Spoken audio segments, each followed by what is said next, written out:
bem-vindos ao canal Entre Linhas, um canal que busca explorar os assuntos que estão nas entrelinhas da lição da Escola Sabatina. E com a gravação desse vídeo nós chegamos ao final de mais uma série de estudos de 13 vídeos, né? Nós vamos gravar hoje o 13º vídeo. E essa lição dessa semana tem como título central Vida Cristã. Nós vamos explorar, né, as entrelinhas que estão presentes aí nos capítulos 14, 15 e 16 do livro de Romanos, finalizando aquela análise do trem, né, Ricardo? Que nós tomamos esse trem lá no capítulo 1, no capítulo 2, vemos aí com 13 vídeos. Hoje será o nosso último vídeo, então, sobre Romanos. E aí nós vamos explorar aqui algumas entrelinhas que nós selecionamos aí para vocês. Espero que vocês curtam, né? Como o Alexandre sempre fala, dá trabalho de fazer esses vídeos, né? E ele tem sido, assim, edificante para nós, porque nós exploramos alguns assuntos que às vezes os autores não tocam. Mas, como o Ricardo sempre fala, algum aluno, né, Ricardo, pode chegar lá e, professor, esse verso aí. Então, que esse estudo ajude você a ampliar um pouco mais a sua visão sobre, né, Romanos 14, 15 e 16. Se você não é inscrito no canal Entre Linhas, se inscreva aí no canal para você ficar sempre sabendo dos próximos vídeos, da próxima série que nós vamos estar gravando logo em breve. Queremos até talvez mudar um pouco o formato. Se você curtir também o vídeo, dê um joinha aí, isso ajuda a promover o nosso vídeo aí no ranking do YouTube. E também compartilhe, né, o link aí desse vídeo nas suas redes sociais para que outras pessoas... Pergunta a opinião um pouco. Opinião sobre isso? Do formato novo. Vocês acham que seria mais interessante se nós fizéssemos vários vídeos picados, menores, para cada dia da semana, ao invés de um vídeo apenas longo, né, tratando de tudo, se a gente dividisse isso em cada dia da semana, para fazer um estudo de 7 a 10 minutos cada dia da semana? Ao invés de um vídeo de 60 minutos, nós teríamos aí 5 vídeos de 12 minutos, mais ou menos isso. Ou 7 de 7 de 7, 7 cada de 10. dia. Dê sua opinião e vê se fica melhor para você estudar, se vai melhorar, né, o seu acesso aos vídeos, ou se não vai fazer diferença para você. Se não for fazer diferença também, né, avisa a gente para que a gente possa tomar aí um norte, uma decisão, se nós vamos ou não reduzir, quebrar, né, os dias da semana em pequenos vídeos aí, quem sabe, para facilitar aí o estudo. Com um tempo mais curto. Exatamente. Bom, vamos lá então, as entrelinhas, que é o que interessa nesse canal. Bom, na linha, né, da lição, no domingo, vem trazendo assim, fracos na fé. E quando Paulo usa daí esse termo fracos na fé, parece então que a fé tem um ranking, né, Ricardo? Parece então que Hebreus fala lá dos heróis da fé. Então será que os heróis da fé estão num púlpito, estão numa plataforma e há pessoas que não atingem, né, esse nível da fé? Num lado a gente tem os heróis da fé, no outro a gente tem os débeis na fé, né? Exatamente, e Paulo novamente fala no termo de fraqueza, de débil. Ricardo, esclareça para nós aí se há esse ranking. Porque assim, se a gente for pensar, esse débil, né, que lê a passagem, o débil come legumes, né? Romanos 14, versículo de 1 a 3, né? Correi ao que é débil na fé. Não, porém, para discutir opiniões. Um crê que tudo pode comer, mas o débil come legumes. Isso. Então veja bem. Vegetarianos são todos débeis. Então. Inclusive, esse verso é utilizado por muitos, né, justamente para falar que... Isso não tem nada a ver com o vegetarianismo, a gente vai ver isso um pouco mais para frente. Agora vamos analisar essa questão do fraco na fé. Primeiro, o débil na fé, né? O apóstolo Paulo, ele usa a expressão grega asteneia, né, que no grego clássico, não no grego bíblico, geralmente está ligado a enfermidade ou falta de poder. Até no grego bíblico, às vezes, falta de poder. Ele usa 3 cognatos, né, que é o astenel, 15 vezes, a gente vê essa expressão, e em Coríntios, daí astenema e astenes, os 3 cognatos. Essa expressão é utilizada 15 vezes em Coríntios, em 1 Coríntios, 14 vezes em 2 Coríntios, 8 vezes em Romanos, 7 vezes em todas as outras cartas. E a questão não é nem tanto do idioma, nem tanto linguística, nem tanto da conotação, mas do jogo de linguagem que é utilizado em cada local da Bíblia. São jogos de linguagem diferentes.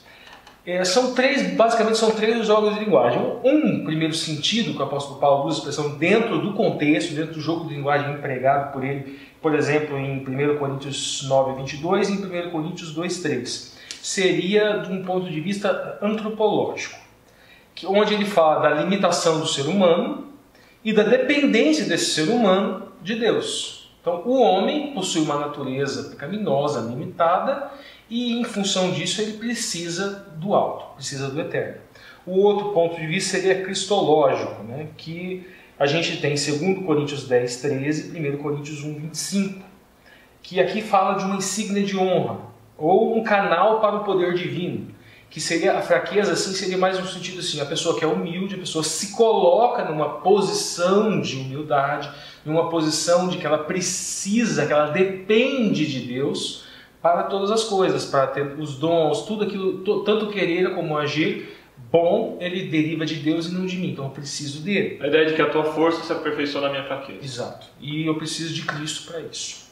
E o terceiro sentido, o terceiro jogo de linguagem que ele coloca seria o ético, que na verdade seria uma questão da prioridade do amor, né? Que você suspende a sua liberdade porque o amor tem prioridade.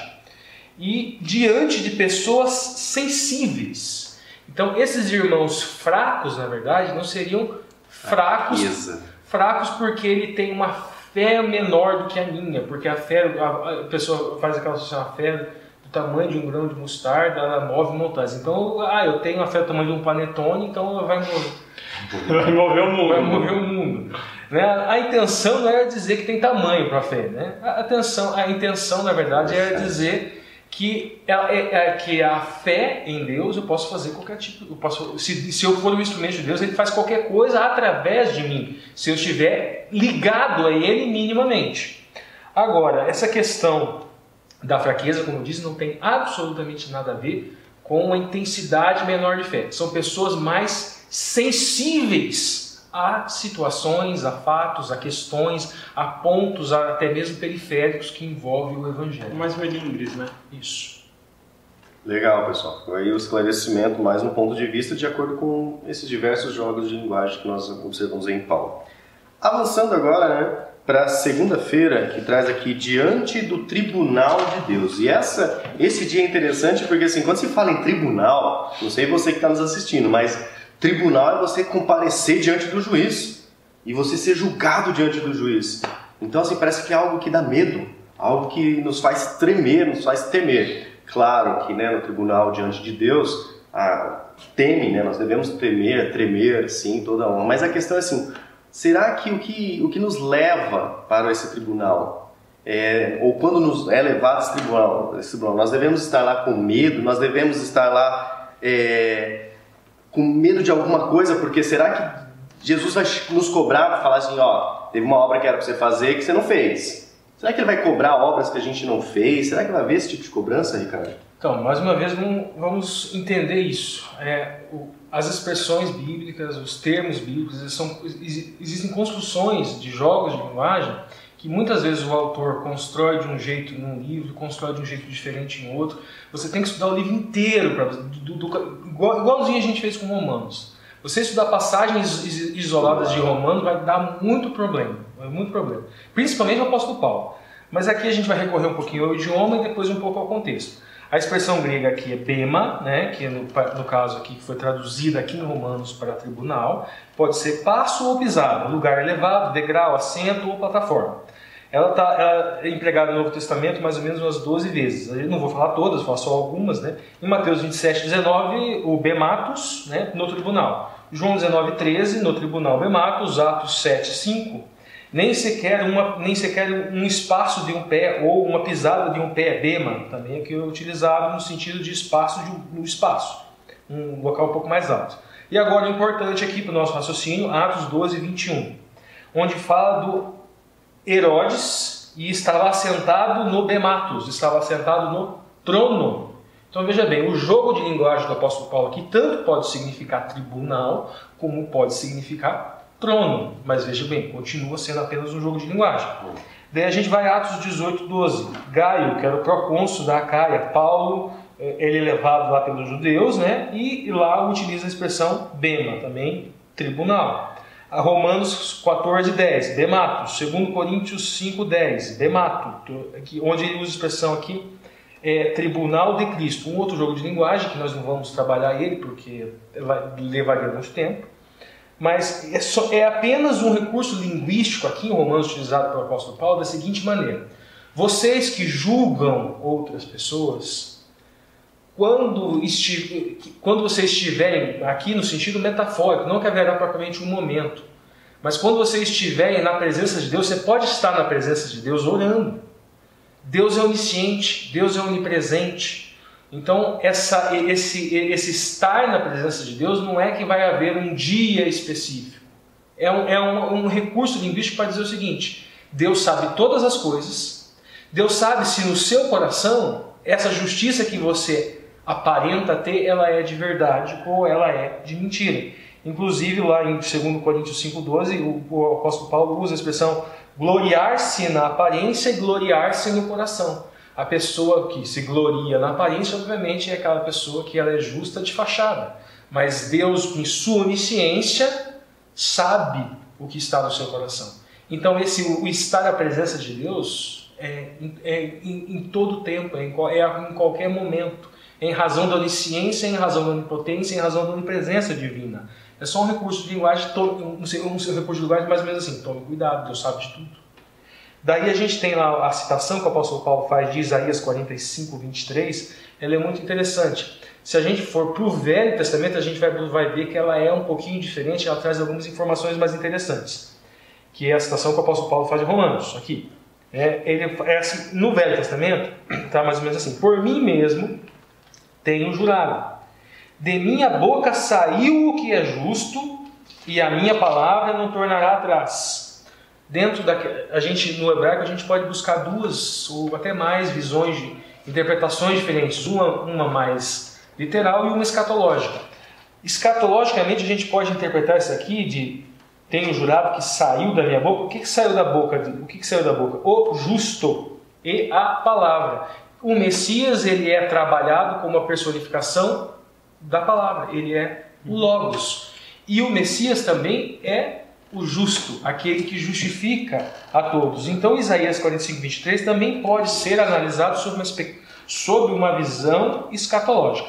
Daí, seguindo, diante de mim se dobrará todo o joelho e jurará toda a língua. Nós sabemos que, mesmo não existindo assim um tribunal, é apenas um antropomorfismo, mas que existe um juízo pré-advento, que é um juízo investigativo.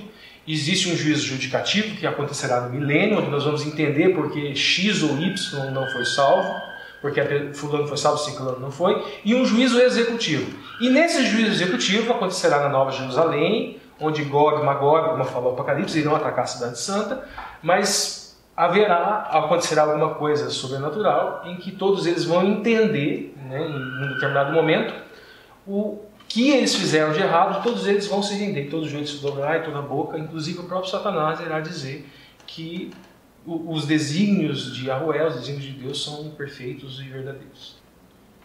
Bom, aqui na terça-feira então, tem como tema nenhuma ofensa. Na linha da lição, vem trazendo aquela parte sobre uma questão da reforma de saúde, né? Se você... Ou a gente pode ler assim, né? Ou podemos ler assim. A pergunta é, Alexandre, como que a gente pode lidar com os extremos nessa reforma de saúde? A gente sempre vem trazendo aqui sobre o princípio finalístico das coisas, né? Ou seja, o ritual. O povo hebreu mesmo errou muito, né, em colocar o ritual acima do símbolo que o ritual simbolizava. Como que a gente pode lidar com essa questão na reforma de saúde? Que Paulo trata um pouco aqui. Antes disso, é interessante a gente caminhar um pouquinho lá do começo do capítulo 14, né? Vamos lá. O Ricardo já falou ali, um crê que de tudo pode comer, mas o débil come legumes.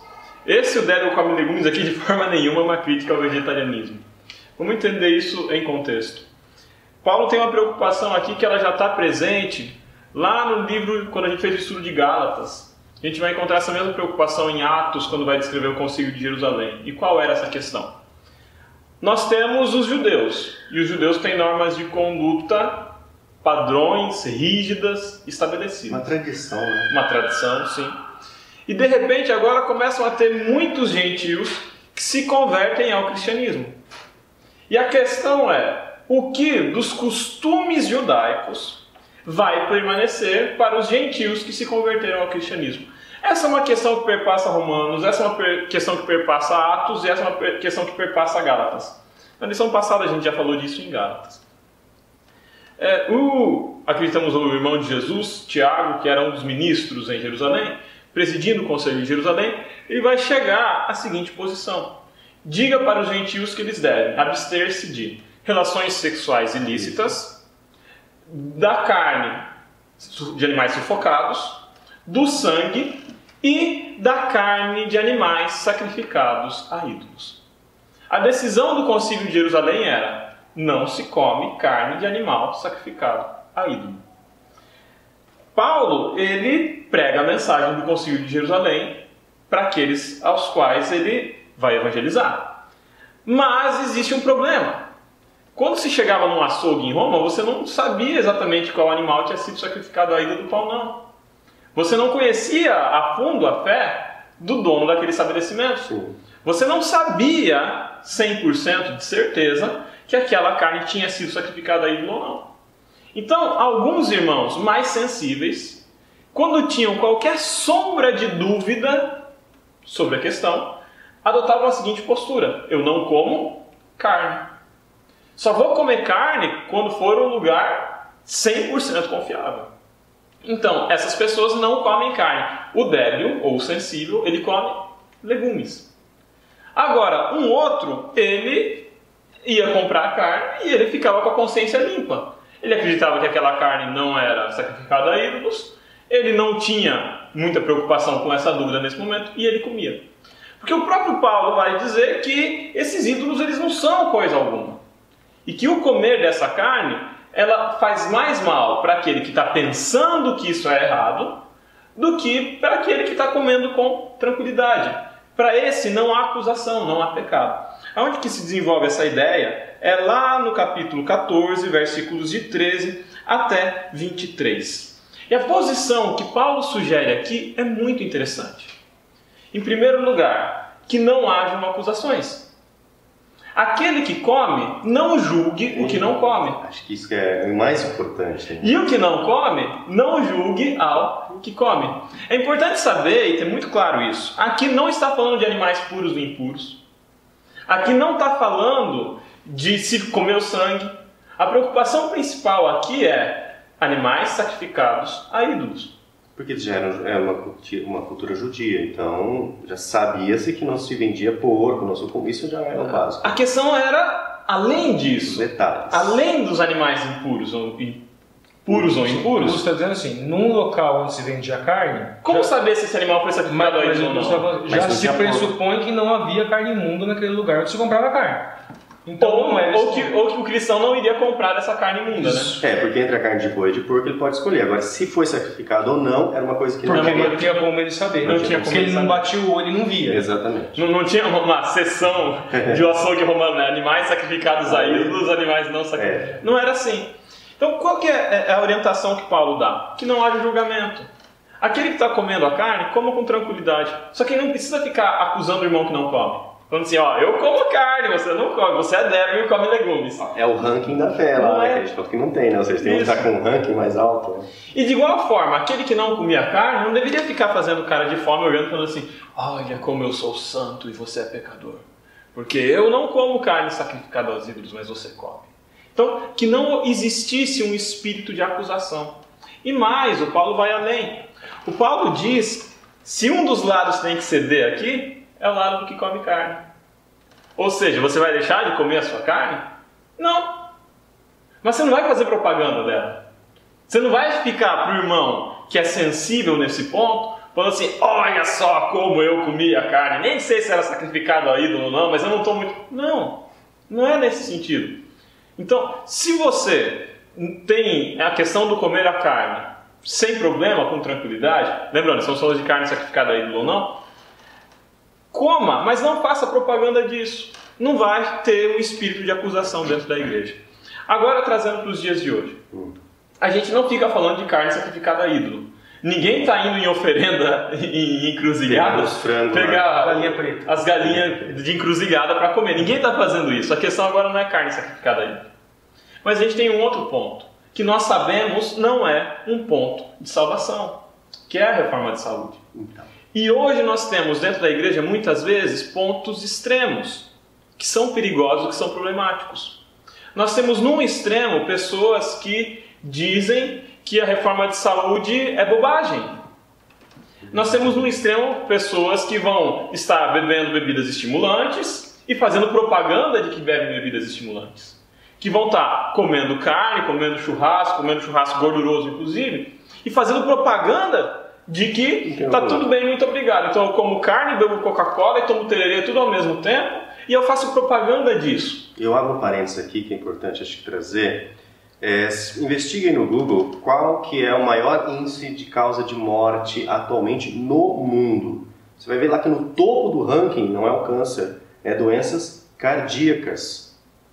Então, geralmente, doença cardíaca, claro, né, está relacionado a quê?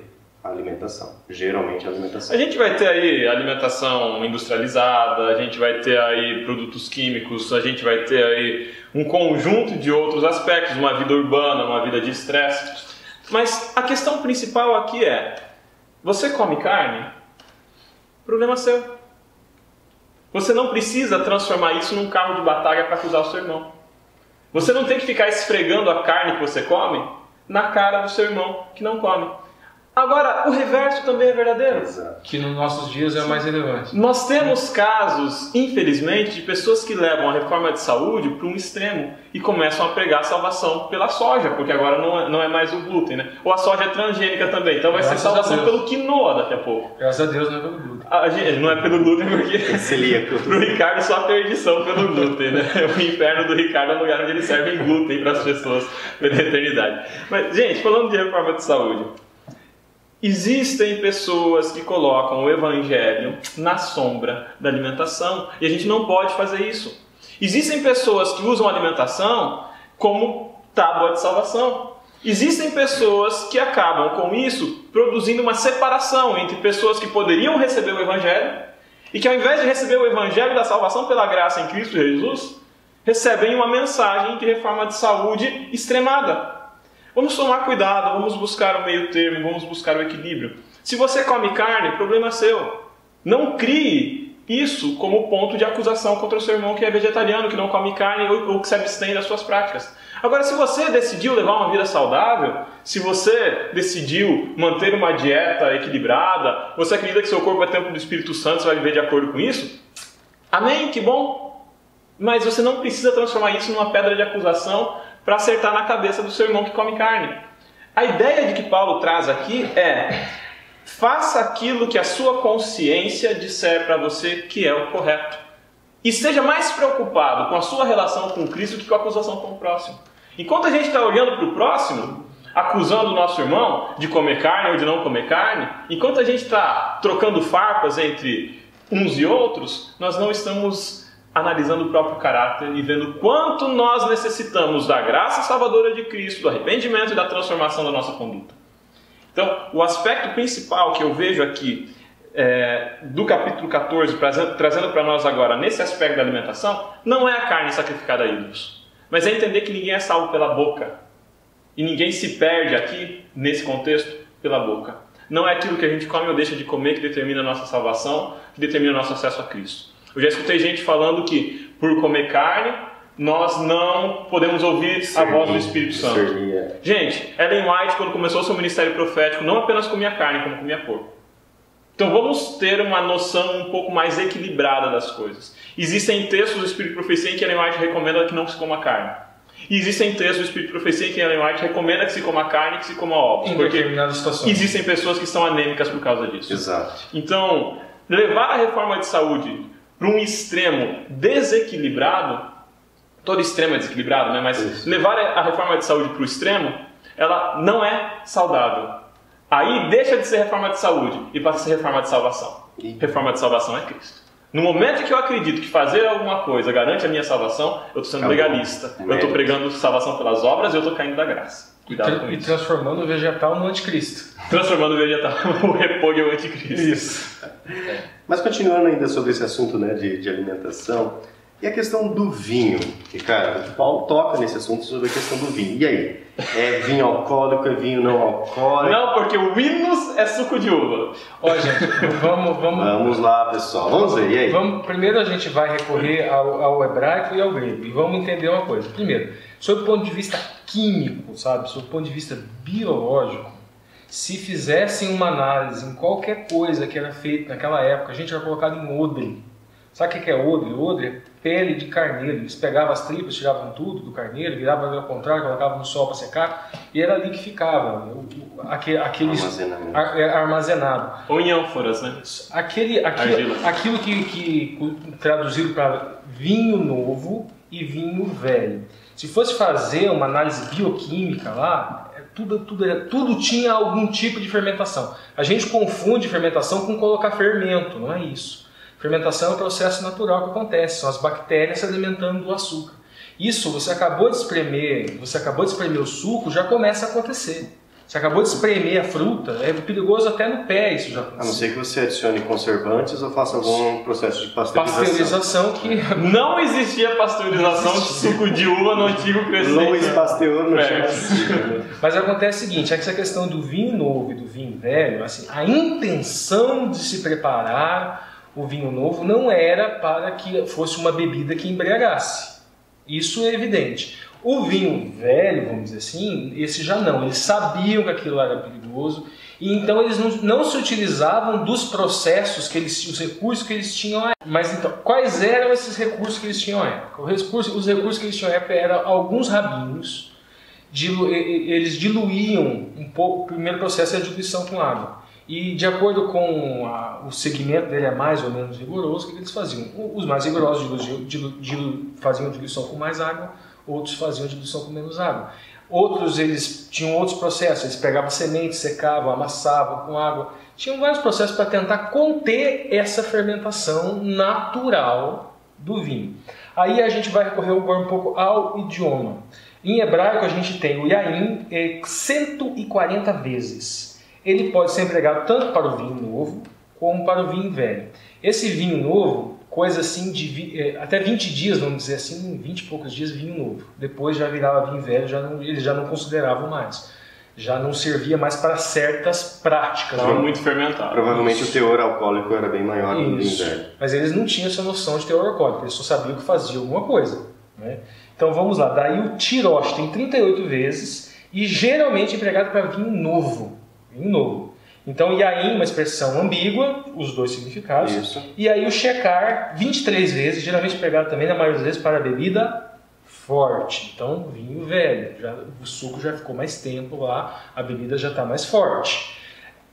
A maioria das vezes, quase todas as vezes que é utilizada a expressão vinho lá no Velho Testamento como pejorativa, é essa expressão aqui, shekar. E nas outras, que ela não é pejorativa, é tirosh ou yain. Por isso que a gente vê muito na Bíblia essa oscilação. Parece que o Velho Testamento, hora fala pro bem, hora fala pro mal do vinho. Porque na hora de traduzir vinho para nós, ficou tudo vinho. Ficou tudo vinho. Mas... Aí a gente vai pro Novo Testamento. Aí já é em grego. Aí já é em grego. Na Septuaginta já traduziu o vinho para... Septuaginta é o Velho Testamento em grego. Já oinos. E a gente encontra também no Velho Testamento, no Novo Testamento grego, né? A gente encontra essa expressão oinos. E a gente, por exemplo, encontra em Lucas 1,15, né? Quando fala de João Batista, que ele não bebia oinos, no caso o vinho, baixa fermentação, evidente, né? Aquele vinho novo, recém-espremido. Ele não bebia. E também não bebia bebida forte, que daí é o sicara.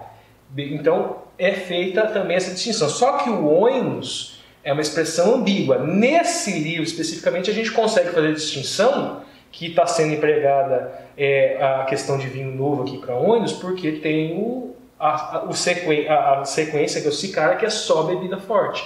É só vinho velho, no caso. Então a gente sabe que aqui, mas na maioria dos textos onde aparece oinos, não tem como a gente fazer essa distinção também. Não há como fazer essa distinção tanto em um idioma como em outro, porque essa noção de pasteurização, garrafa sem oxigênio, para evitar que as bactérias façam a fermentação natural, não tinha naquela época. O vinho era o mesmo, só mudava o tempo que estava na garrafa. Agora, mais ou menos. Agora, dizer em função dessas questões gramaticais que nós devemos beber o vinho com moderação ou não, a gente sabe perfeitamente o que o apóstolo Paulo falou para Timóteo com relação a vinho. Isso é importante. Gente, não era suco de uva, porque o suco de uva, como existe hoje, não existia na época. A não ser no dia, talvez. Na hora. Só se tirar do pé, colocar na hora e olhe lá. Mas o vinho novo, 20 dias. Ou seja, 20 dias já estava com alguma fermentação. Mas o importante é o seguinte, a intenção não era que fermentasse, é que eles não tinham as técnicas adequadas para evitar aquela fermentação mínima. Esse que é o ponto. Aí fala-se assim, o vinho da Santa Ceia. Gente, aquilo, o vinho era milagre. Se ele quisesse colocar lá, sei lá, cerveja vulcana, colocar em qualquer coisa, milagre. Então poderia perfeitamente ser suco de uva. Muito melhor até do que esse suco de uva pasteurizado nosso. Nas bodas de Caná, quando ele serve o vinho, né? Quando Deus transforma a água em vinho, poderia perfeitamente não ter fermentação alguma. Porque pasteurização nenhuma tem poder maior do que o milagre de Cristo. Então essas questões assim sobrenaturais é uma outra história. Estamos falando sobre dentro das limitações da tecnologia humana, não dá para se falar àquela época, comparar o nosso suco de uva hoje com o suco, dizer que naquela época existia suco de uva. Não existia suco de uva. Mas a questão, o embriagar-se, sem sombra de dúvida que o embriagar-se é condenado como pecado. E eu quero deixar aqui só uma entrelinha, né? Porque assim, eu venho de uma formação católica. É interessante porque dessa formação não há uma restrição sobre bebida, porque tudo pode, né? E lá nós tínhamos até um movimento, né? Que chama-se Christmas, Cristo Te Ama, que é justamente para tratar dos dependentes do álcool. E depois me converti, né? No Adventista. E a Igreja Adventista não tem um movimento para tratar dos irmãos alcoólatras, porque na sua maioria nós não temos alcoólatras na igreja, porque não faz parte do nosso costume usar essas bebidas alcoolizadas com baixo teor ou alto teor, né? Faz parte de uma doutrina nossa de não usar essas bebidas fortes, e nós consideramos que uma bebida alcoolizada é uma bebida forte. Então eu sei que muitas vezes até um irmão vai lá, prova, porque isso não, é o que o Paulo está falando, né? Mas o que bebe não faça propaganda que bebe, o que não bebe não julgue o que bebe, e a Bíblia fala, em harmonia. Tome cuidado com a bebida forte. E eu vou acrescentar, como a gente sabe que o vídeo vai para a maioria adventista, a Ellen White fala que o ideal é se abster totalmente. Então exato. Existe a recomendação. Porque daí não precisa de Christmas. Entendeu? Não precisa. E uma última questão aqui na terça-feira, a questão, o apóstolo Paulo, ele vem trabalhando com várias bem-aventuranças, sabe? Ele vem trabalhando com várias bem-aventuranças e aqui ele inova uma aventurança própria e típica dele, que é no 14:22. Ele usa bem-aventurado, o que não condena a si próprio naquilo que aprova. O que mais ou menos o apóstolo Paulo está dizendo aqui? O hamartia, o pecado, na verdade, é muito pensado sob uma ótica objetiva, vamos dizer assim. Aqui ele fala bem-aventurado aquele que não pratica um pecado que é um pecado subjetivo. Exemplo, a pessoa acredita plenamente que o domingo é o dia de guarda. Se ela não guarda o domingo, ela está pecando, mesmo que o domingo não seja. A consciência está acusando ela. Então, se você acredita no seu coração que comer carne é pecado, se você comer carne, você está pecando. Mesmo que objetivamente... Mesmo que a Bíblia coloque uma relação de animais puros e impuros, de animais que podem ser comidos e de animais que não podem ser comidos, se você foi lá, assistiu o vídeo, a carne é fraca, tem um senso humanitário muito forte, vê o animal sofrendo, acredita que é um pecado contra Deus, você maltratar a criação dele, matando ela, submetendo a condições terríveis de produção. Se você comer carne, tendo tudo isso em mente, e considerar comer carne pecado, mesmo assim comer, você está pecando. Bom, avancemos então agora para o assunto de quarta-feira. Na quarta-feira tem como título Observância de Dias. E aí nós vamos continuar nessas polêmicas, né? Porque esse Romanos 14, 15, 16, cheio de polêmicas, né? Principalmente para dentro da igreja. E novamente, né, Paulo vem trazendo sobre dias e dias, né? Que não faz distinção. Há aqueles que fazem e aqueles que não fazem. E esses textos, inclusive, são muito utilizados pelos nossos irmãos protestantes, né, de outras denominações, justamente para dizer, ó, tá vendo, Paulo está falando, né, não precisa fazer distinção de dias e dias. A pergunta é, esse dias e dias que Paulo fala, se refere ao sábado? Só um adendo antes, Lúcio. O Lúcio falou que muitos protestantes ou evangélicos, pentecostais, neopentecostais provocam os adventistas usando esse texto, né? Não, porque o dia não importa, Deus não faz questão de dia e dia. Meus caros, a Bíblia fala o seguinte nessa mesma passagem: aquele que guarda não condene o que não guarda, aquele que não guarda não condene o que guarda. E fala mais, fala que se, na ideia do pecado subjetivo, se você considera errado transgredir e transgride, você está pecando. Então, meus caros, vamos aprender a usar o texto. Se o texto fala que o que não guarda, não condena o que guarda, a primeira coisa, não vamos acusar os irmãos adventistas. Vejam a gente como os débeis na fé, então, isso né? Quer dizer. Então, veja bem, então se nós somos os débeis, sejam os fortes. Eles são os fortes, eles têm que guardar o sábado. Porque nós somos os débeis e guardamos o sábado. Olha o argumento falacioso aí.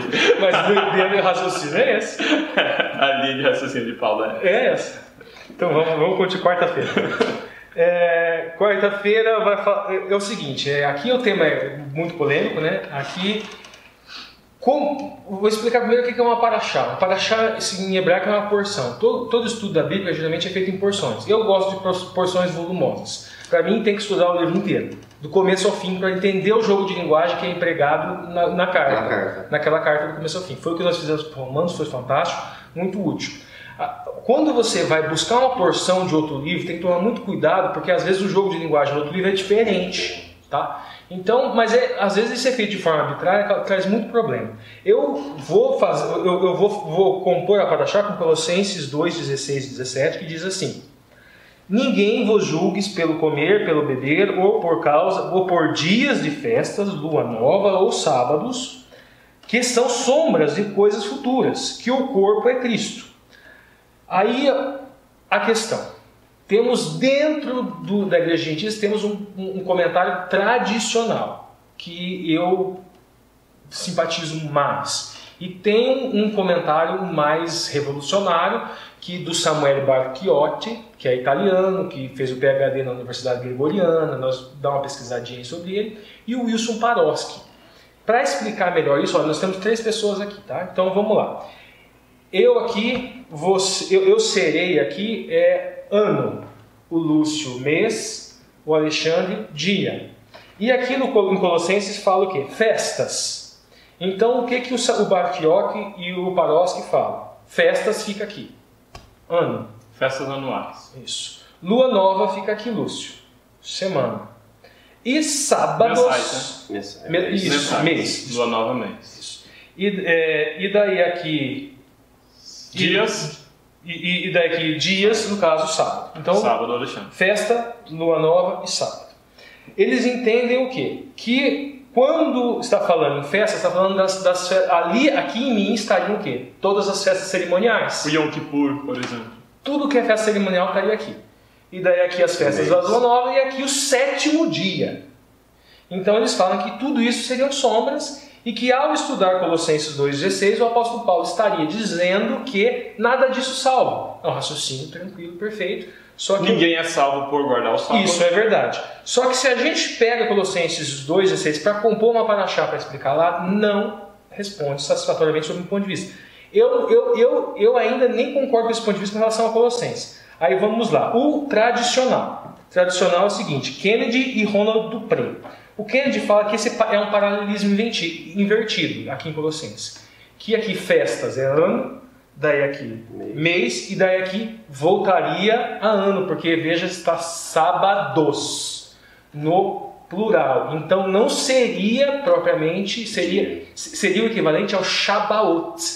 E daí o Dupré, estudando o Velho Testamento, ele fala que 111 vezes que foi utilizado Shabat nunca estava associado com festa cerimonial.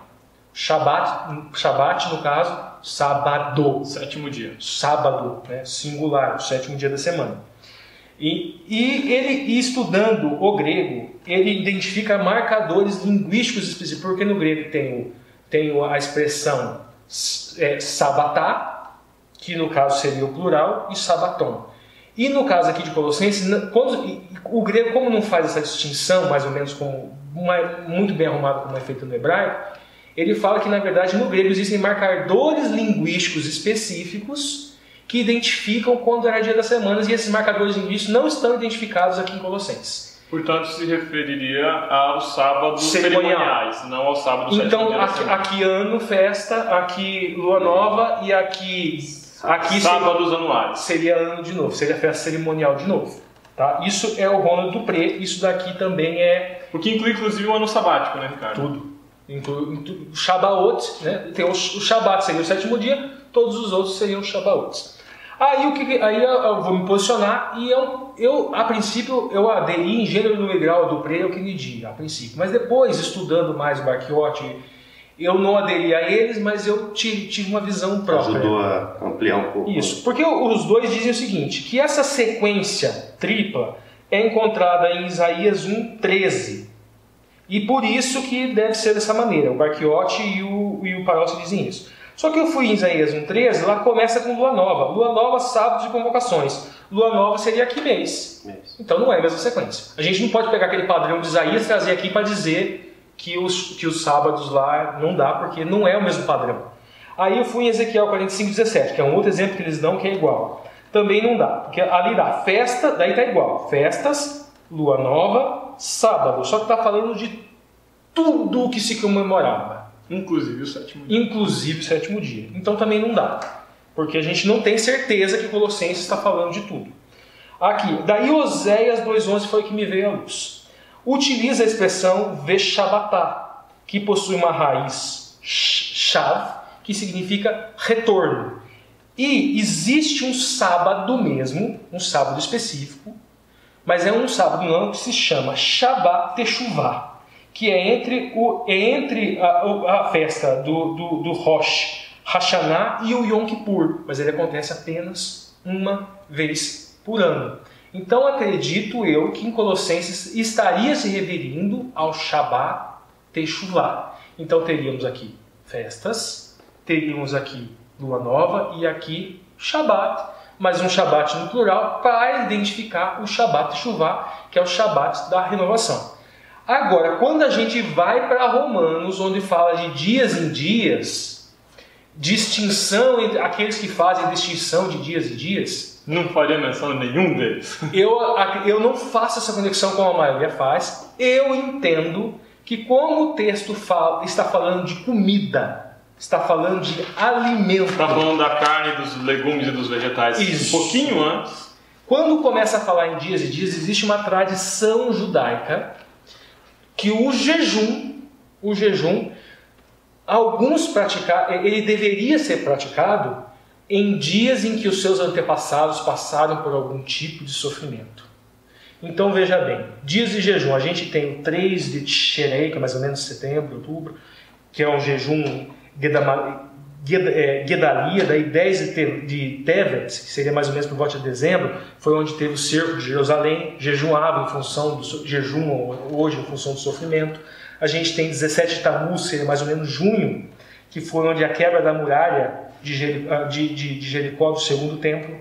Aí 9 de Av, mais ou menos julho, que seria a destruição do primeiro e do segundo templo. O 13 de Ada, que seria mais ou menos quando Amã decretou a morte para os judeus. Então existe o jejum. Alguns faziam distinção de dias e dias. Como assim? Eu só vou jejuar no dia que aconteceu alguma coisa para o meu antepassado. Era um jejum de memória, na verdade. Então, como o apóstolo Paulo está falando de comida, eu entendo que aqui em Romanos ele não está falando de festa cerimonial. Não, ele está falando, entendo eu, minha posição, sei que existem outras posições, ele está falando de pessoas que escolhem dias específicos para jejuar.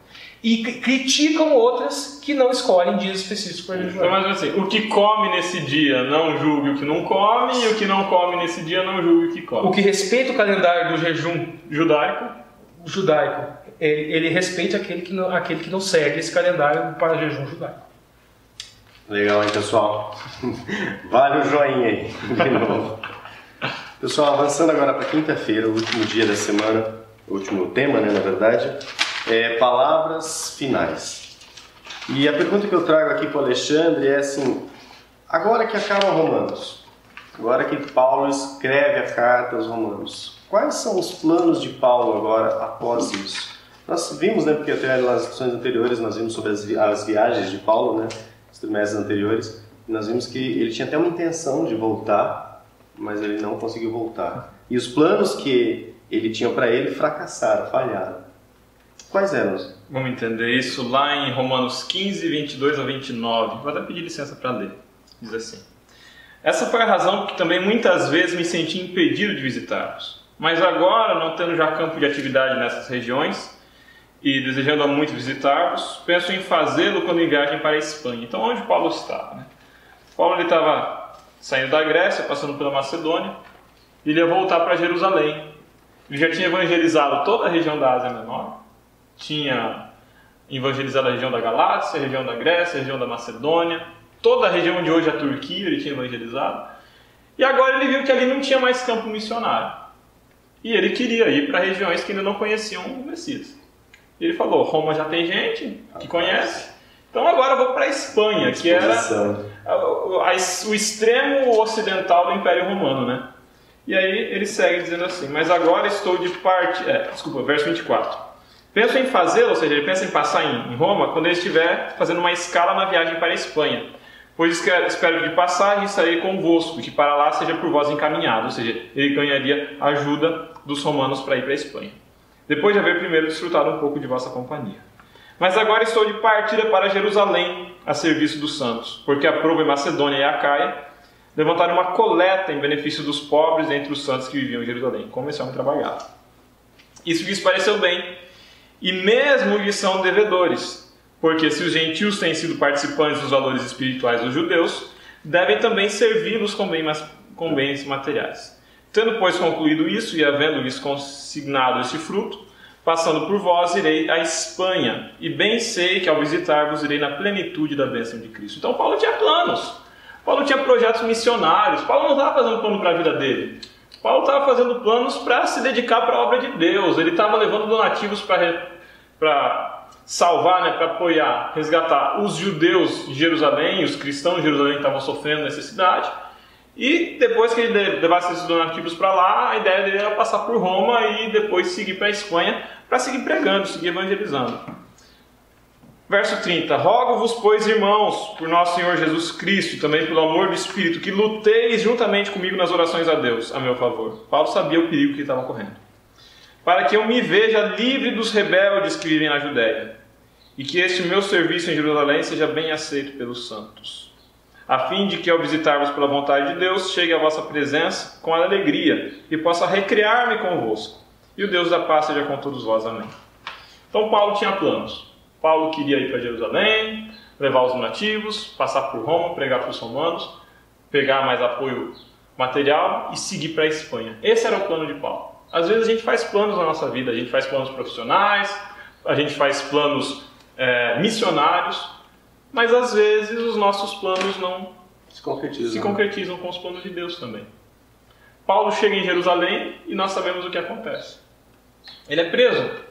Ele fica tempo preso em Jerusalém. E ele vai visitar os romanos depois. Mas ele não vai visitar os romanos na alegria que ele pretendia aqui. Evangelizando, liberto. E fazendo escala para a Espanha já. Ele vai visitar os romanos preso, aguardando uma audiência com o imperador. Acusado de rebelião contra o Império Romano. Ele vai sob correntes para Roma. Ele vai no navio, o navio naufraga, eles vão parar na ilha de Malta. A gente viu tudo isso no começo do trimestre. Então, o ponto que eu quero deixar aqui é o seguinte: nós fazemos planos. Nós fazemos planos para a nossa vida, nós fazemos planos missionários, mas a gente tem que colocar esses planos nas mãos de Deus. Paulo estava orando por esses planos. Os romanos estavam orando por esses planos. Os macedônicos estavam orando por esses planos. Só um trocadilho. A palavra final é de Deus. A palavra final é de Deus, porque Deus é a palavra, né? Os planos de Deus para Paulo acabaram sendo diferentes. Paulo conseguiu executar tudo aquilo que ele queria? Não. Mas ele conseguiu pregar para autoridades romanas que disseram para ele: por pouco me persuadistes de fazer-me cristão. Ele pregou para pessoas que ele nunca teria conseguido pregar se ele tivesse seguido os rumos que ele tinha traçado. Então, devemos planejar, devemos perseguir nossos ideais, nossos planos, nossos projetos de vida, mas a gente tem que ter em mente que o plano de Deus é maior e que a nossa posição diante da palavra de Deus deve ser, em final, submissão e aceitação. Esse é um grande exemplo que nós vemos na vida de muitos profetas, de muitos missionários, de apóstolos, como é o caso de Paulo. É um exemplo que nós vemos na vida de Jó. A submissão, a obediência e a aceitação daquilo que Deus manda pra gente faz parte do aprendizado da caminhada cristã. O nosso trabalho é semear, né? Imagine quantos magistrados não tiveram contato naquelas audiências enormes romanas, ouvindo aqueles discursos de Paulo, né? Se um falou que quase foi persuadido, imagine quantos não foram. Quantos guardas, quantos carcereiros a população da Ilha de Malta. Então, assim, a nossa função é semear, é falar daquilo que a gente acredita, falar com as pessoas. Infelizmente, às vezes você fala para as pessoas não querem ouvir. Um amigo seu, às vezes, até chegar, você quer falar para ele, eles não querem ouvir,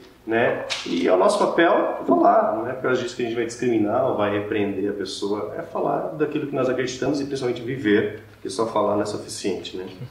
A última entrelinha que nós vamos trazer aqui então do trimestre, antes da gente fazer um apanhado geral da lição, temos ainda um tempinho, né? Vai ser sobre as palavras finais. Essas palavras finais, essa doxologia, né? Na minha versão aqui, essa doxologia aparece no capítulo 16, como os últimos versos aqui, versos 25, 26 e 27. Mas em todas as traduções, em todos os manuscritos, essa doxologia dessa carta de Paulo está aqui? Não, então assim, a gente já falou, né, que existem códex, né? Existem os códex mais antigos, o Códex Sinaítico, Vaticano, Ephraim Receptus e outros códex. Os quatro iniciais são esses, né? E esses códex, tem variantes textuais. E aqui em Romanos é interessante, tem uma variante textual seguinte: alguns mais antigos, a doxologia final, ela está no capítulo 14. Em outros ela está no capítulo 15, em outros ela está no capítulo 16. Em outros ela não está? Em alguns ela está no 14 e no 16. Mas o mesmo texto? Parecido. E em alguns ela não está. E aí ficam as teses. Uma primeira tese é que, na verdade, a doxologia não fazia parte da carta original.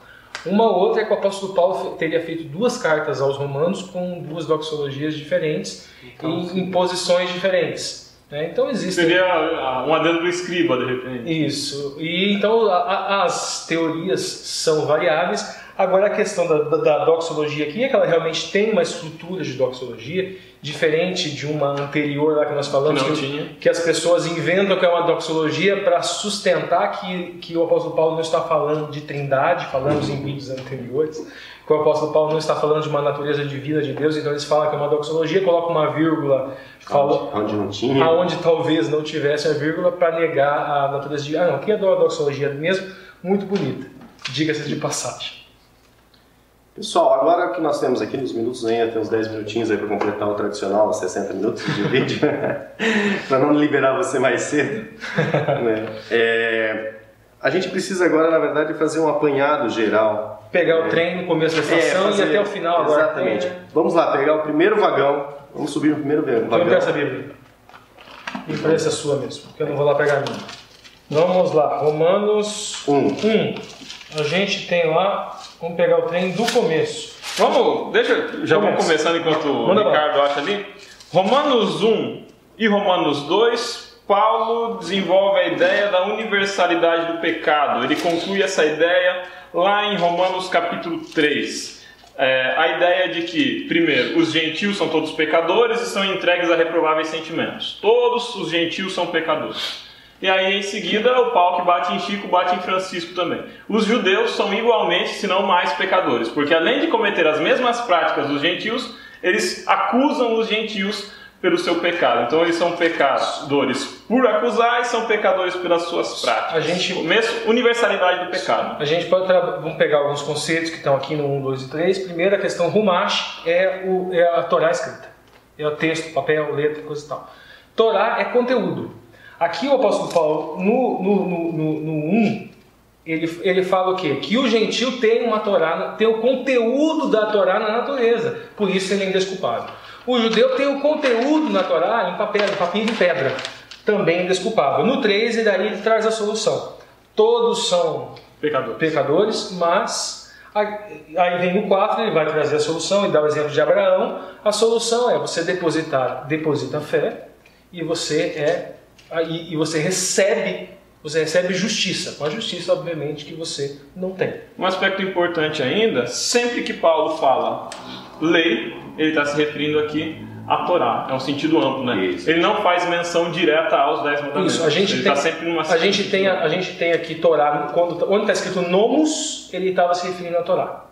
Que seria os 5 primeiros livros da Bíblia, que tem toda a instrução, e acreditamos nós que o próprio Messias está prefigurado na Torá. Aí a gente tem lá, ele fala de Adão. Por Adão entra o pecado no mundo, e por Cristo o pecado sai do mundo. Então a ideia de, pelo pecado de um só, todos foram condenados, pela justiça de um só. A ideia da justificação pela graça, né? Ela é desenvolvida no capítulo 4, no capítulo 5 e no capítulo 6. Aí a gente tem a analogia do casamento no capítulo 7, que é mais ou menos assim. Você tem o primeiro esposo, no caso, que seria a lei, e o segundo esposo, no caso, que seria o Messias. Se você quiser ser justificado pela lei e pelas obras, você será, só que o resultado é a condenação. Se você quiser ser do segundo... E o apóstolo Paulo faz a alegoria da seguinte maneira: desenvolve o raciocínio dando a entender que quem vai morrer é o marido, mas na verdade quem morre é a esposa, e a esposa sabemos que escatologicamente é a igreja. Nós temos que esse morrer, na verdade, é um esvaziar. Nós nos esvaziamos dos nossos conceitos, daquilo que nós acreditamos, e nos enchemos daquilo que Cristo acredita. Um desenvolvimento interessante ainda, que é uma questão que Paulo elabora aqui, é a da nossa relação com a lei depois de salvo, né? Lembrando que nós não somos salvos pela lei, mas a lei ela se torna um instrumento de libertação, na medida em que ao obedecermos a lei, nós não incorremos em pecado. E o pecado é a escravidão. Então a gente passa a ter uma visão positiva da lei. Não como uma lei que me oprime, limitando a minha liberdade, mas como uma lei que garante a minha liberdade ao permitir que eu viva em novidade de vida contra o pecado. Uma passagem interessante também que a gente pode trazer uma luz é: a morte reinou de Adão até Moisés. A morte reinou de Adão até Moisés. O que significa mais ou menos isso? Por Adão entrou o pecado no mundo. Aí nós temos uma interpretação possível: Moisés ressuscitou. Então por isso que a morte reina até Moisés. Como se fosse um cheque pré-datado. Porque o Messias viria e pagaria o preço pela ressurreição do Moisés. A gente fez aquela distinção também entre o pecado hamartia, que é um pecado sem a instrução formal da Torá, e o paraptoma e o parabase, que seria um pecado com essa instrução. Independente de qual pecado cometeu, se você tenha cometido, a graça superabunda qualquer coisa e basta para ser salvo a ter a fé. Aí vemos a questão da eleição. Final do capítulo 8, capítulo 9, a gente vai ter aquela disputa em torno da predestinação, né? Isso. Somos predestinados, mas predestinados para um ministério, não somos para predestinados nesse sentido, uma salvação pela totalmente decisão de Deus, né, que é a salvação calvinista, uma graça que atinge alguns e que a outras pessoas não está disponível. No caso, Deus nos capacita para levar o Evangelho. Essa que é a predestinação. Nós somos eleitos para o Evangelho. Nós somos eleitos e o Espírito Santo trabalha em nós para que nós tenhamos condições de levar esse Evangelho. Capítulo 9, 10 e 11, Paulo vai estar retomando o tempo inteiro a preocupação com o povo de Israel, né? O fato do povo de Israel ter rejeitado o Messias significa que a obra de Deus falhou?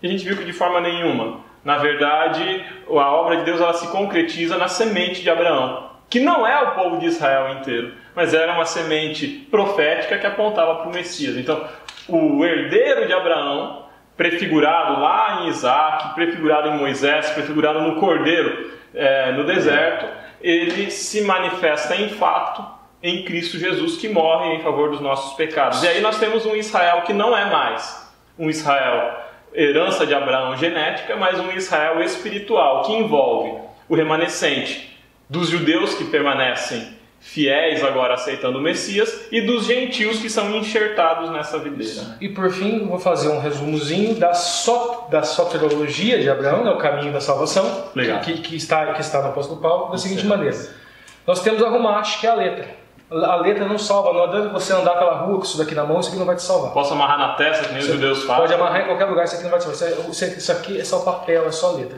Você tem que pegar a Rumash, pegar o conteúdo, que é a Torá, e colocar na sua mente. Irá gerar um conflito, que nós temos o nomos, né, o que é a Torá, que é a lei na mente, agora que o apóstolo Paulo, no jogo de linguagem, falar que é a lei de Deus.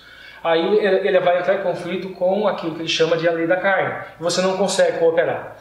O Espírito de Deus te ilumina ao você pegar a Rumash, tirar o conteúdo dela e colocar na sua mente. Isso é iluminação. Agora, o Espírito de Cristo é só um outro jogo de linguagem, não é um ser diferente, mas é um jogo de linguagem para dizer que o Espírito Santo, através de Cristo, vai fazer com que aquela lei que está na sua mente seja escrita no seu coração, como se falava no Velho Testamento, e aí você passa a cooperar. Irá desenvolver uma martúria, grego, que significa uma consciência moral. Você vai conseguir entender como você adequa as noções gerais e abstratas que estavam aqui, que passaram por aqui, às situações concretas e individuais que você vai encontrando no dia a dia. Alguns vão fazer associação, uma coisa que o Ricardo não gosta muito de fazer, né? Porque a gente sai da linguagem bíblica, mas alguns vão falar de graça salvadora e de graça transformadora. A mesma graça que nos perdoa os pecados nos habilita para uma vida nova. Mas é um jogo de linguagem que não é bíblico. Não é bíblico. E que às vezes isso é muito perigoso. Acabou o trem, né, pessoal? Acabou o tempo. Pessoal, olha, acabou o trimestre. Acabou o trimestre, foi um prazer, né, nós termos concluído aí as gravações de mais um trimestre. Foram 13 lições, foram mais de 13 dias, né, que a gente se reuniu aí. Estamos amadurecendo no processo. Os ouvintes estão amadurecendo no processo. Acostumando a gente. A gente se acostumando também, né? As agendas aí para que a gente pudesse levar esse projeto em frente e novamente, né, o que tem levado em frente, claro, é a vontade nossa de estudar cada vez mais a Palavra de Deus. Não ficar só com a gente aqui, registrar isso, deixar aí no YouTube até quando o Google permitir, né? Fique aí muitos anos. Mas também, né, o que tem nos motivado é esse feedback de ver que realmente muitas pessoas estão achando essas entrelinhas, estão se despertando, né, para assuntos mais profundos, para assuntos assim, às vezes mais abrangentes de algum tema são tocados aí os temas que são tocados na lição da Escola Sabatina. É um prazer ter concluído esse trimestre aqui. Nosso muito obrigado a você que teve paciência de assistir todos os nossos vídeos. Se você assistiu só esse, que é o primeiro vídeo, né, seja bem-vindo. Seja bem-vindo ao canal e nós estamos aí, ore por esse projeto, né, nas suas orações, lembre de Entre Linhas, para que a gente inicie aí um novo trimestre de 2018, primeiro trimestre, e que a gente continue, né, a cada lição, aprendendo mais e compartilhando com vocês aquilo que nós aprendemos aqui. Fica o nosso abraço, qualquer comentário, qualquer concordância ou discordância, coloque aí com a gente, ajude-nos a construir melhor esse canal, faça parte, né, dessa família Entre Linhas. Temos o Facebook também, né? E novamente, se você quiser também mandar aquele videozinho do alô, ninguém mandou ainda, né, Ricardo? Mas se quiser mandar um videozinho aí pra gente conhecer vocês, a gente vai editar e colocar vocês aí, quem sabe em 2018, né, esse projeto Teve vai... um que mandou. Mandou? Teve um. A gente tem que colocar ele. Ele mandou e apagou depois ou mandou? Não, tá lá. Agora tá lá. Algum problema lá com o dispositivo eletrônico, não sei. Então tá. Pessoal, nosso abraço, então, e até o primeiro trimestre. E um feliz ano novo. Feliz ano novo, feliz Natal. Falou, pessoal. Um abração e tchau, tchau. Boa sorte.